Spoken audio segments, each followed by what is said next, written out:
Pero alam niyo ba na ang lutong ng Kanto Fried Chicken, pwedeng-pwede niyo ring magawa gamit ang karne ng isa pang hindi pangkaraniwang ibon na kinakain din.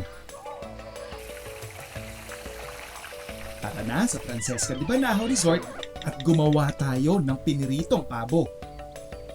One of the things that we have to consider compared sa manok is on the tough side yung karne ng pabo natin. Well, meron dyang factor yung edad, pero just to be sure na magiging tender at juicy yung ating pabo, gagamitin nating pampalambot, pineapple juice.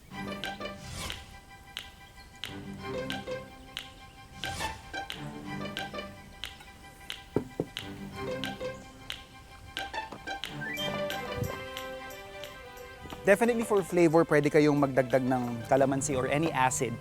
But yun nga, ang purpose natin kung bakit siya ilalagyan ng pineapple juice is to tenderize yung meat natin.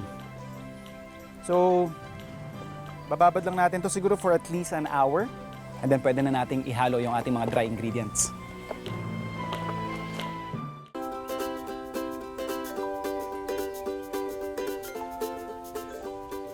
So habang minamarinate natin yung ating turkey sa pineapple juice para nga lumambot, ihalo na natin yung ating dry ingredients. We have here all-purpose flour and yung ating cornstarch. Yung sa mga Kanto Fried Chicken, kanya-kanyang recipe yan eh. Pero basically, pag Western fried chicken yung gagawin ninyo, more on all-purpose flour yung ginagamit. Whereas pag mga Korean, Chinese, mas mataas yung cornstarch or potato starch.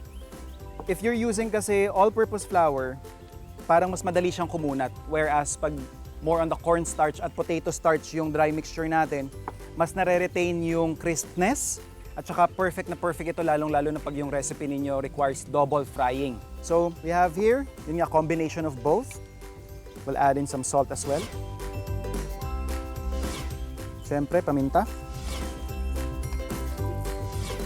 And this is optional, pwede kayong maglagay ng onion at garlic powder. I always prefer na gumamit ng onion at saka garlic powder kasi mas malinamnam yung lasa niya. Compared pag plain cornstarch or all-purpose flour lang yung ginagamit mo, medyo walang lalim yung lasa.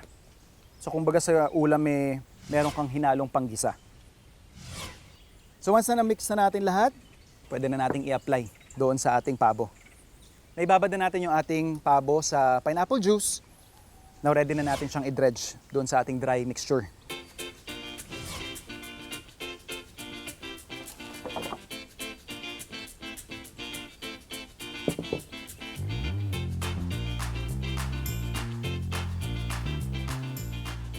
Since dry mixture or dry ingredients yung ina-apply natin doon sa ating pabo, you would expect na hindi ganun kakapal yung magiging breading natin. If you want it to be thicker, what I would suggest that you do ay basain ninyo yung dry ingredients. Lagyan siguro ng tubig.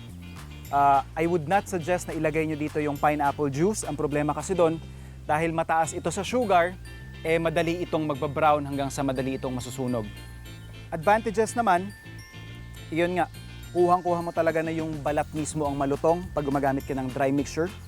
Pag wet naman yung gagamitin mo, I think pinakamalaking advantages nito is makakatipid ka sa mantika kasi mas tatagal yung buhay ng mantika, hindi siya madaling masusunog. What you could also do is i-rest mo ito siguro sa chiller for an hour tapos pahiran mo ulit or i-breading mo siya ulit kung gusto mo lang ng medyo mas makapal. Pero for me, this is perfect. Ready na rin yung mantika natin, tinatawag yun na tayo. Tap nyo lang yung excess breading.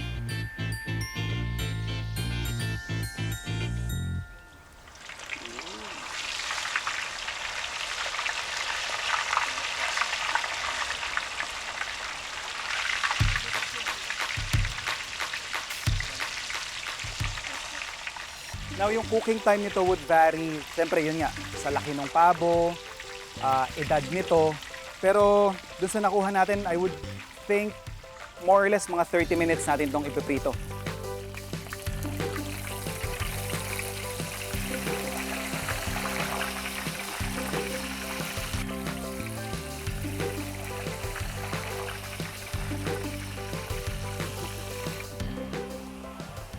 Eto, sabi nung loob, ang laman ng ating pabo, tsaka yung itsura niya, pwede na tayo mag-serve.